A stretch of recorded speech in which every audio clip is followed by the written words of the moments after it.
Aujourd'hui, je vous donne 5 trucs pour parler du jeu de société à des gens qui s'y connaissent pas vraiment.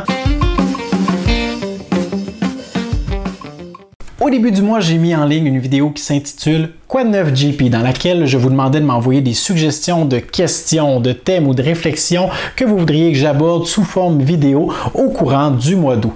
Et bien que j'ai reçu plusieurs commentaires, la suggestion que j'ai décidé de retenir pour la chronique d'aujourd'hui nous vient d'un abonné qui se nomme Teste-moi qui demande quels sont les différents moyens qu'on peut utiliser pour parler du jeu de société aux gens qui nous entourent? Excellente question. Aujourd'hui, je vous propose 5 trucs pour répondre à ça.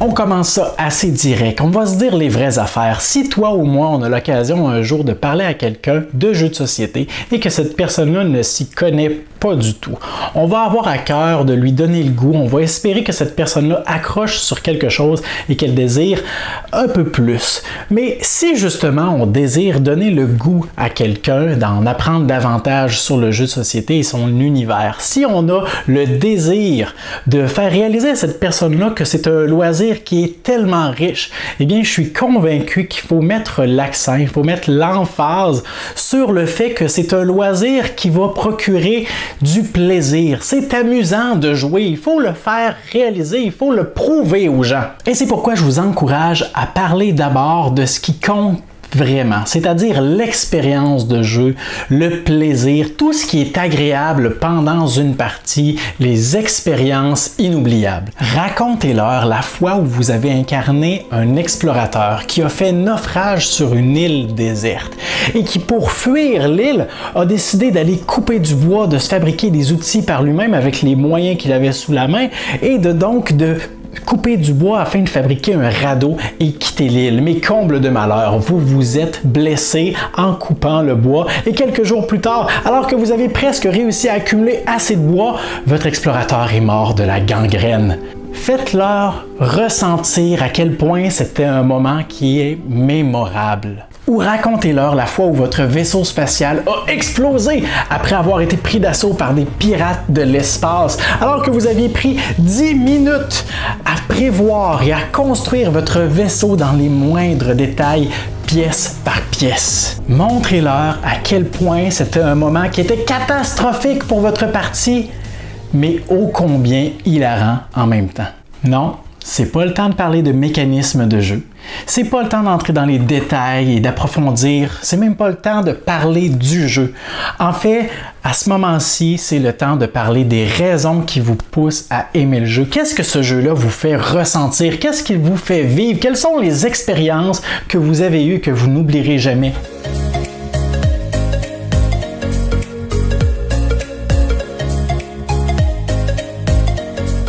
Avoir un vocabulaire qui est complexe, qui est trop spécifique ou pointu, peut avoir à la limite l'air d'être tout droit sorti d'une secte.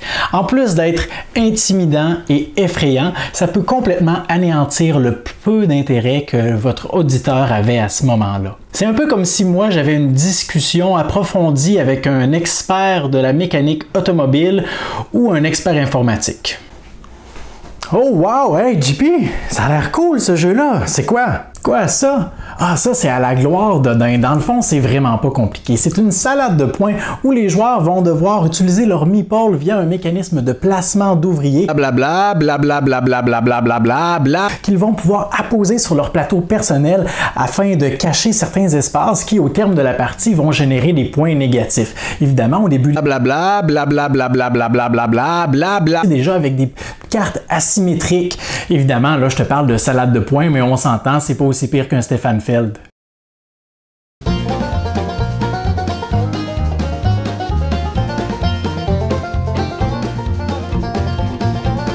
À ce stade-ci, entendons-nous, c'est pas le temps de parler de mécanismes de jeu. De toute façon, la personne à qui vous parlez, ça ne lui dira rien du tout que vous lui parliez de meeple, de draft, de placement d'ouvriers ou de jeux semi-coopératifs avec la présence d'un traître. Ça ne lui dira rien et ça va tout simplement paraître intimidant pour elle. C'est pas le temps non plus d'entrer dans les comparaisons de jeux que vous connaissez bien, qui partagent une mécanisme, que vous lui disiez que Castle of Burgundy, c'est un petit peu comme Pulsar.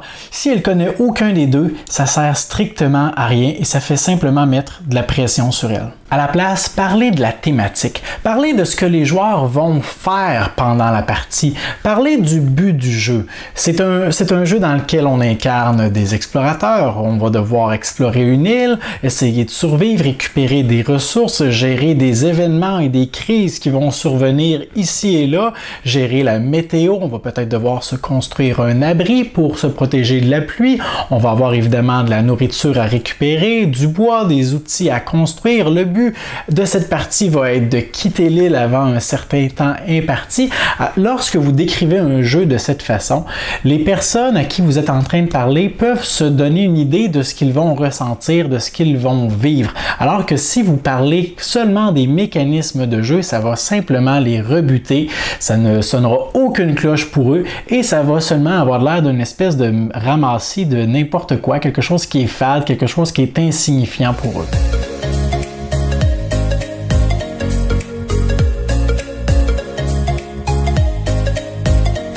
Il faut trouver un moyen pour briser ce mythe, ce préjugé comme quoi les jeux sont soit pour les enfants ou pour les nerds de 38 ans qui habitent encore dans le sous-sol de leurs parents.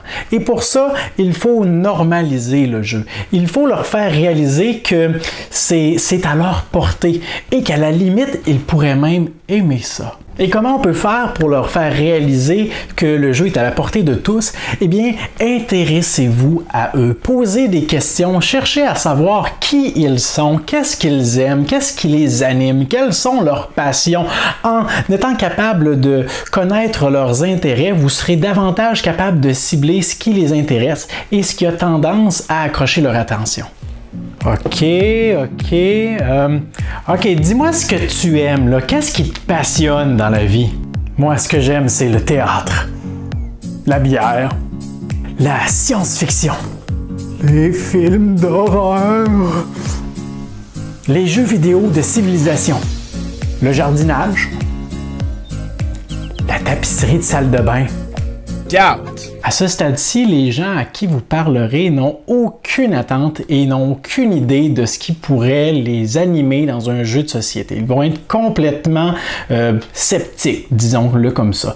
Et c'est pourquoi votre rôle, votre responsabilité à vous est de les aider à découvrir ce qui pourrait leur plaire. Quel type de jeu de société répond à leurs besoins ou répond tout simplement à leur goût. Utilisez leur passion pour leur prouver qu'il existe des jeux de société sur tout et pour tous. Si on est convaincu que les jeux de société s'adressent à tous, je crois qu'il faudrait arrêter de caractériser ceux qui n'y connaissent pas grand-chose comme étant des non-joueurs, uniquement parce qu'ils s'intéressent à des petits jeux simples ou à des jeux qui, ne nous intéressent pas du tout parce qu'on est rendu tellement au-dessus de ça. Je le répète, les jeux de société sont à la portée de tous et c'est vraiment ce qui est riche avec ce loisir. Mais pour ça, il faut respecter ce que ces personnes-là aiment comme type de jeu. C'est pas tout le monde qui a envie de se casser la tête et de fournir un effort cognitif continu pendant 3 heures. Peut-être qu'ils vont préférer les jeux de party, les jeux d'adresse, les jeux de bluff, peut-être même les jeux que vous n'aimez pas.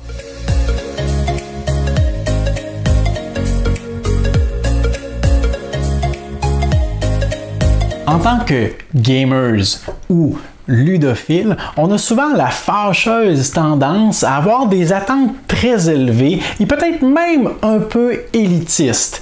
Et il y a des jeux qu'on juge mauvais simplement parce que ce sont des jeux qui n'atteignent pas nos standards. Moi, je joue seulement aux jeux de Vital Lacerda parce que les autres sont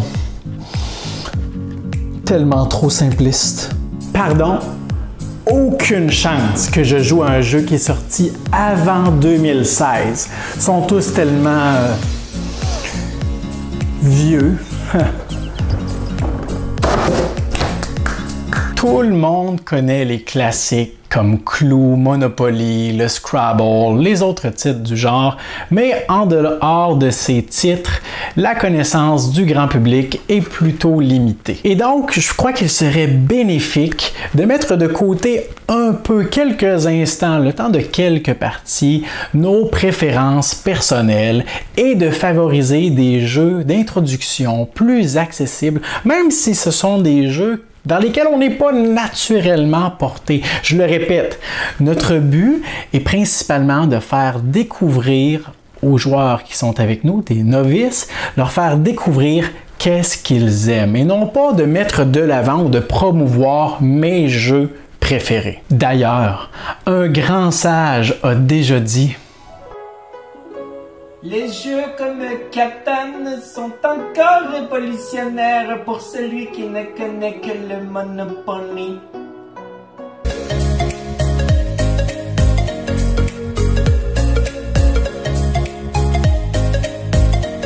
N'ayez pas peur. Quand vous allez aborder les gens ou quand les gens vont amener le sujet sur la table, il faut que vous vous laissiez emporter par cette vague d'émotions. En fait, quand on communique notre passion, ça paraît. On transpire la passion, on en parle et on a l'impression qu'on pourrait en parler pendant des heures. Évidemment, il faut savoir respecter la limite de notre auditeur. Et à quelque part, je suis convaincu que si on est capable de bien parler, de bien communiquer cette passion-là en respectant justement les limites des autres autour de nous, on est capable de la rendre contagieuse. On est capable, par quelques mots, quelques phrases, quelques exemples, quelques témoignages, on est capable de donner le goût à n'importe qui de vivre ça aussi. Faut pas être gêné d'inviter les gens à venir à la maison essayer quelque chose avec nous. Faut pas être gêné ou faut pas avoir honte de vouloir mettre de la musique thématique ou avoir de la nourriture thématique autour de la table pendant une partie. Faut pas avoir peur de changer notre voix, de faire un petit peu de roleplay, d'entrer dans la peau de notre personnage dans un jeu qui s'y prête. En fait, on veut tout simplement communiquer aux gens qu'on est en train de vivre quelque chose. On est en train de vivre une expérience ensemble et c'est ça qui me passionne. C'est ce qu'il y a dans cette boîte de carton-là, au-delà du carton, du bois, du plastique. Ce que ce jeu-là me fait vivre, c'est ce qui me passionne, c'est ce qui me donne envie de continuer et c'est ce qui me donne envie d'en parler autour de moi. Que ce soit en partant une chaîne YouTube dédiée aux jeux de société, que ce soit en animant des émissions de télévision, que ce soit en partageant des photos sur Facebook, sur Instagram, en invitant des amis à la maison, en parlant de jeux de société autour de vous, en laissant savoir aux autres que c'est un de vos hobbies, eh bien, je crois que vous communiquez à votre façon, votre passion. Voilà donc pour les 5 trucs que je voulais vous donner aujourd'hui. J'espère qu'ils vous seront utiles et que vous saurez les mettre en pratique au quotidien.